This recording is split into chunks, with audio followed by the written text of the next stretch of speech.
काज़मी साहब, मुकदमा आपने सुन लिया, तो आप क्या कहेंगे कि डॉक्टर साहब ने बहुत सारी जिहाद पे बात की है। टाइम और स्पेस की तख्लीक की तो हमने बात कर ली ना, कि अब टाइम और तख्लीक को तख्लीक करने वाला कौन था, उसके पीछे जो वो ज़ात है, वो हस्ती है, वो ट्रिगर कहाँ से हुआ है, उस फोर्स को अमल में आने का हुक्म कहाँ से आया है। तो अब ये पॉइंट डॉक्टर साहब ने मुकदमा रख दिया है। इसमें नूर की बात भी हुई, कुव्वत की बात भी उन्होंने की कि वो कुव्वत है, वो इल्म है, वो एनर्जी, और चिराग की तशबीह का जिक्र भी हुआ जो कुरान मजीद में है। तो आप क्या कहते हैं कि वो एनर्जी वो अल्लाह ताला की सिफत में से थी, खुदा की, या उसी का हिस्सा थी? इन सारे पहलुओं पे बात हो रही। बहुत शुक्रिया आपका, और माजरत मेरा जरा साउंड का मसला आ गया था तो मैंने दोबारा ज्वाइन किया। डॉक्टर साहब की गुफ्तगू बेहतरीन है, और जिस थ्योरी को लेके वो चल रहे हैं, बिग बैंग और प्री बिग बैंग एरा, उसके मुताबिक तो ये जितनी एक्सप्लेनेशन है वो बिल्कुल दुरुस्त है और लॉजिकल है। लेकिन गज़नफर भाई, मेरा ये है कि मैं एक और थ्योरी को जो है हमेशा से उसको जो है अपना फोकस रखा हुआ है, और मैं उसी के मुताबिक बात कर सकता हूँ।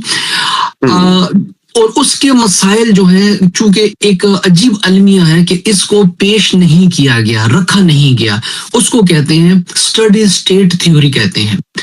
स्टडी स्टेट थ्योरी बहुत बड़ी थ्योरी है, लेकिन चूंकि मैंने पहले भी इसको आपको अर्ज किया था कि हुआ ये कि बिग बैंग इसलिए काबिल कबूल हुई, और ये आपको मालूम होगा, डॉक्टर साहब को भी मालूम होगा कि बिग बैंग का नाम बिग बैंग इसके क्रिटिक्स ने रखा हुआ है।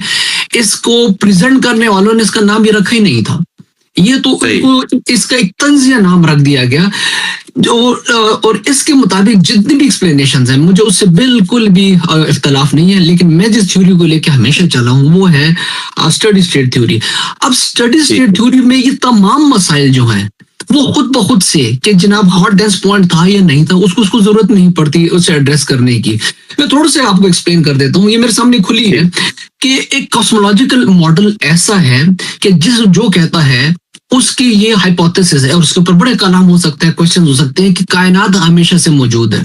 अब ये बड़े इंपॉर्टेंट पॉइंट है डॉक्टर साहब, ये कोई भी कह सकते हैं कि कैसे, जब वक्त टाइम का कोई शुमार ही नहीं है तो मैं किसी चीज को प्री बिग बैंग एरा लूं ही क्यों? एक एरा में आने का मतलब ही यही है कि वहां पे किसी न किसी टाइम फ्रेम का जो है जमान, मैं और डॉक्टर साहब जब बाब ईमान सर जब भी बात करते तो हम उसे दौरानिया कह देते हैं, लेकिन दौरानिया भी एक दौरानिया है। तो जब हम स्टडी स्टेट थ्योरी में जाते हैं, वो कहते हैं कायनात हमेशगी के साथ है, और इसके अंदर जो है इस ये हमेशा से है, और इसका जो बाय प्रोडक्ट है वो जो है मैटर बन के इससे खारिज होता रहता है। और एक बड़ी जबरदस्त बात उसने कहा कि इसकी जो डेंसिटी है वो कांस्टेंट रहती है।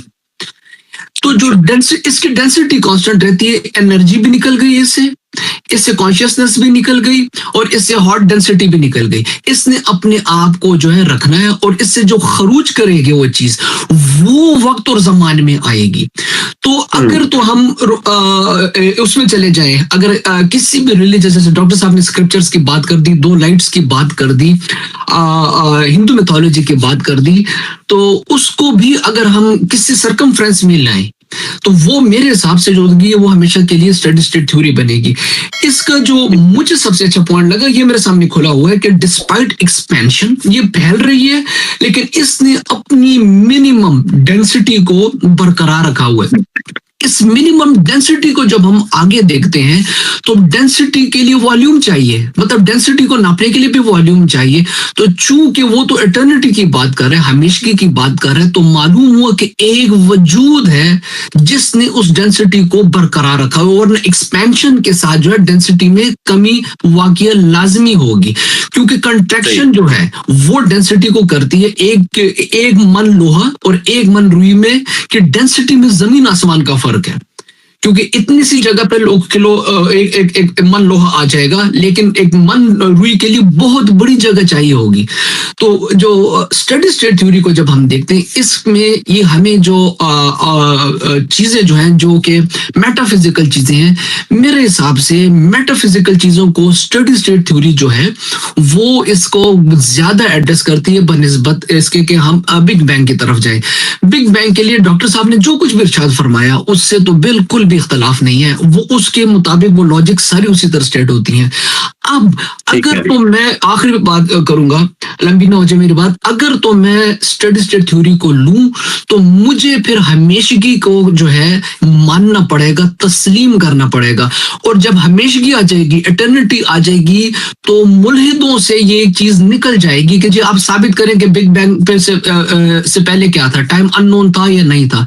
तो मजबूरन साइंटिफिक इंक्वायरी और इन्वेस्टिगेशन को, और वो लोग जो इस चीज को जानने की कोशिश करते हैं, उनको मजहबी स्क्रिप्चर के फ्रेमवर्क के अंदर आना पड़ेगा। किसी भी मजहब के, जैसे कि डॉक्टर साहब ने कहा, ओपन एंडेड है, कहीं ना कहीं उनको इस हमेशगी के कॉन्सेप्ट को लाएगा, और साइंस हमेशगी को नहीं मानती। इस कॉन्सेप्ट को जो है दबा दिया गया, और इसके अगेंस्ट जो है ये सारी चीजें आ गई हैं। तो मेरे लिए, क्योंकि स्टडी स्टेट थ्योरी ज्यादा इंपॉर्टेंट होती है, तो मैंने उसके मुताबिक आपको मुख्तसरन एक्सप्लेन करने की कोशिश की। जी गजफर भाई। जी बहुत शुक्रिया काजमी साहब। एक चीज ये क्लियर कर दें, मैं डॉक्टर साहब की तरफ आ रहा हूँ और बात बड़ी दिलचस्प उस नहज पे आ गई है कि आप स्टडी स्टेट थ्योरी के आप हक में बात कर रहे हैं। जी जी, मैं तो काजमी साहब पॉइंट ये फिर रेज होता है कि फिर बिग बैंग और ये दोनों आपस में क्या तजाद पेश करती है? जी तजाद है। तजाद ये है कि साइंटिफिक डॉक्टर साहब बैठे हैं, ज्यादा बेहतर कर सकते हैं। साइंटिफिकली एक चीज की इन्वेस्टिगेशन, इंक्वायरी के लिए आपको इंपेरिकल डाटा चाहिए। बिग बैंग का सबसे बड़ी चीज जो है उसकी जो है वो माइक्रोवेव बैकग्राउंड रेडिएशन है, जो उसके सबूत देती है। अब लेकिन इस तमाम इंक्वायरी के अंदर जब मैं एक चीज ले आता हूँ कि इटर्निटी, अब साइंस के हाथ पैर जब भूल जाते हैं कि इटर्निटी को मैं कहां से लाऊं। जैसे कि रेड शिफ्ट के नाम से एक चीज सर्कुलेशन में है कि जो चीजें, जो गैलेक्सीज रेड शिफ्ट के साथ है, उनकी एज तो 13.8 बिलियन से बहुत ज्यादा है, वो तो 14.5 और 6 पे जा रहे हैं। तो पहले क्या था? अब रेड शिफ्ट को उन्होंने मादूम होती हुई कहकशाओं का करार देके, डॉक्टर साहब की बात ही प्रूफ हो रही है इससे कि वो तो इससे पहले भी कुछ था। और वो डॉक्टर साहब की, फिर मैं अगेन डॉक्टर साहब की हमारे कोट ही करता हूँ डॉक्टर साहब की मैं, कि एक सीरीज है मेरे लिए बड़ा जब इन चीजों को देखा तो ये एक कंफ्यूजन, या हम मजबूरन खामोश हो जाते हैं कि हर कॉज का एक कॉज है और एक फर्स्ट कॉज तो होना चाहिए। इसमें आके steady state theory big bang से पहले की थ्योरी है, ये उससे बहुत पहले की है। ये 1860 की थ्योरी है बेसिकली, फिर इसके ऊपर ऑनवर्ड काम होता रहा है। इसने आके कहा कि ये तो इटर्निटी है, हम वक्त से पहले की चीजों को कोई नाम नहीं दे सकते, हम उसे हमेशा देंगे क्योंकि वो कैलकुलेटेबल नहीं है। उसके अंदर जो है हम चेंज को नहीं देख सकते, उसके अंदर कोई फिजिकल लॉ, न्यूटन का कोई लॉ नहीं आ सकता, हम स्पीड के कांस्टेंट एक्सेलरेशन को नहीं देख सकते, हम इनिशियल वेलोसिटी को हमेशा फाइनल वेलोसिटी लेंगे, तो क्यों कर लेंगे और कैसे लेंगे? इन तमाम चीजों का मजमूआ जो है वो स्टडी स्टेट थ्योरी बनी। डॉक्टर साहब उसको देखते हैं, मैं हमेशा से स्टडी स्टेट थ्योरी के साथ ही चलता रहा। डॉक्टर साहब आपका वोट स्टडी स्टेट थ्योरी की तरफ है या बिग बैंग उसी की को जुड़वा शाख है, क्या कहेंगे? मैं देखिए अगर स्टडी स्टेट को अभी काजिम भाई ने एक ब्रीफली उसको बताया, अगर ये जो इन्होंने बताया ना ऐसा ही है, इसमें कोई गलत नहीं है। ये जो स्टेप्स है ना, उन्होंने क्या कहा कि स्टेडी स्टेट के अंदर क्या है कि ये जो मास है ये उसका रेजिडुअल है, यानी कि उसका जो ये स्टेडी स्टेट हुए उसके बाद ये मास बना, और ये पूरी जो क्रिएशन जो हमें स्टार्स, ये सितारे और ये जो कहकशाएं, ये जो दुनिया और ये जो प्लैनेट्स जो नजर आ रहे हैं, ये तमाम उसी इटर्नल स्टेडी स्टेट थ्योरी की ही वजह से ये सब के, मैं भी तो यही कह रहा हूं, नाम खाली स्टेडी स्टेट थ्योरी दे दिया है। अभी आप ये बताइए, इस दुनिया के अंदर सब जानते हैं कि इससे पहले आजकल टेक्नोलॉजिकल एज चल रही है, उससे पहले जो था वो आयरन एज थी, उससे पहले जो थी वो स्टोन एज थी, उससे पहले जो थी वो स्नो एज थी। ये क्यों इन्होंने अलग अलग टाइम को डिवाइड किया? आज इस दुनिया को टेक्नोलॉजिकल एरा क्यों कहा जाता है? तो हर जगह टेक्नोलॉजी है। उससे पहले आयरन एज क्यों कहा जाता था? हर जगह लोहा ही लोहा होता था। उससे पहले हर जगह बर्फ ही बर्फ होती थी, या उससे पहले हर चीज पत्थर ही पत्थर से बनाई जाती थी। तो समझने के लिए इंसान इस टाइम को डिवाइड करता है कि आराम से ये चीज समझ आ जाए। स्टेडी स्टेट मॉडल क्या कह रहा है? ये एग्जैक्टली जो अभी मैं बात कर रहा हूं, big bang, pre big bang, and within a pre big bang we have energy we have time and space.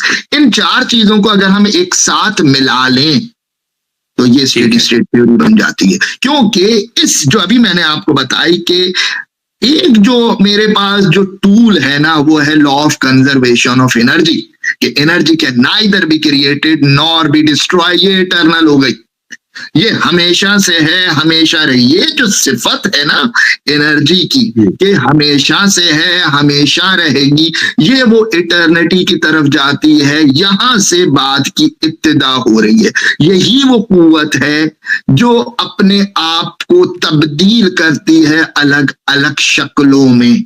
इसी से एनर्जी बनी। इन्होंने क्या कहा, रेजिडुअल था, उसी का बचाव हुआ। तो यहाँ एनर्जी से ही मैटर निकला, मादा निकला। यहाँ भी स्टेडी स्टेट भी यही कह रहे हैं कि उसका बचा हुआ, उससे रेजिडुअल, उसका मादा निकला, और ये मादा आगे फैलता रहा। एक और इन्होंने कहा कि डेंसिटी, मास ओवर वॉल्यूम, उसका ये डेंसिटी का फॉर्मूला होता है, मास ओवर वॉल्यूम, ये फिक्स रहेगा। अगर वॉल्यूम कम बढ़ रहा है तो मास कम होकर उसको बैलेंस रहेगा, उसकी वैल्यू। अगेन यहां भी यही है, क्योंकि एनर्जी की डेफिनेशन ही यही होती है कि total energy will always remain same, चाहे वो फैल रही है चाहे कम हो रही है, उसमें नई एनर्जी ऐड नहीं होगी, टोटल एनर्जी वही रहेगी। जिस तरह टोटल डेंसिटी वही रहेगी, मास ओवर वॉल्यूम का जो रेशियो है वो चेंज कभी भी नहीं होगा। तो एग्जैक्टली यही चीज एनर्जी के अंदर भी है, जो total energy in the system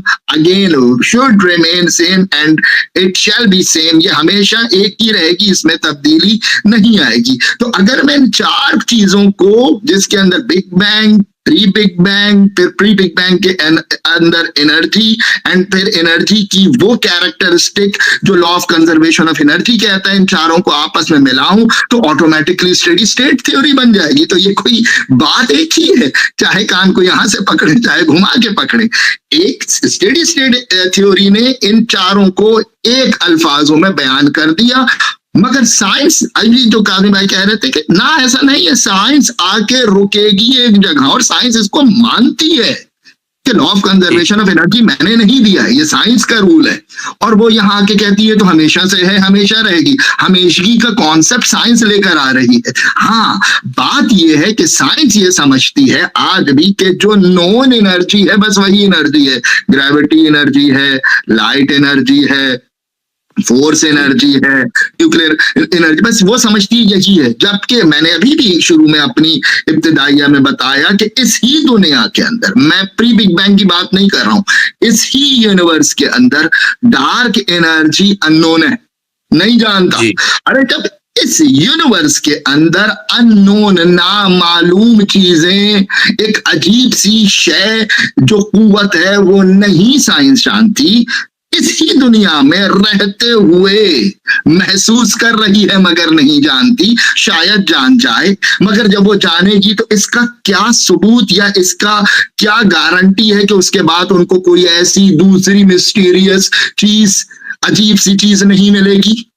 क्या इसकी कोई गारंटी है? फिर हो सकता है मिल जाए, फिर उसको जानने की कोशिश करेगी। तो ये तो इस आलम, इस दुनिया के अंदर, इस गैलेक्सी के अंदर, इस यूनिवर्स के अंदर बहुत सारी ऐसी चीजें हैं जो नहीं मालूम है, जो ना मालूम है। तो उससे पहले तो हम उसको अच्छी तरह देख भी नहीं सकते, वहां कैसे मालूम करेंगे? मगर एक चीज डिसाइडेड है कि एक कुव्वत है, वो कुव्वत कैसी है नहीं मालूम, अंदाजा नहीं है। फिर मैं साइंस की तरफ इशारा करता हूं, जो मेरी अंडरस्टैंडिंग है, जितना मैंने कुरान और हदीस और साइंस को पढ़ा है, एक आपके सामने और थ्योरम पेश करता हूं। 1639 के अंदर प्रोजेक्टिव ज्योमेट्री एक थ्योरम पेश करता है। और जो पाकिस्तान में जो स्कूल और कॉलेज जाते हैं, तो जब मैंने अपना मैट्रिक किया था उस जमाने में एक थ्योरम आता था मैथमेटिक्स के अंदर कि two parallel line meet at infinity. दो जो लाइनें हैं, जो अपोजिट जो लाइंस हैं, वो इनफाइनाइट पॉइंट पे जाके, इंफिनिटी पे जाके मैच होती हैं। अब टू पैरेलल का क्या मतलब? पैरेलल लाइन कहते ही उसको है कि जो कभी भी, जो एक दूसरे से अपोजिट हो, यानी कि एक लाइन दूसरे लाइन से टोटली उसके मुखालिफ हो, उलट हो, उसके मुकाबले में हो, यानी कि रात के मुकाबले में दिन, ये पैरेलल है। कभी भी आपस में नहीं मिलते इनफाइनाइट।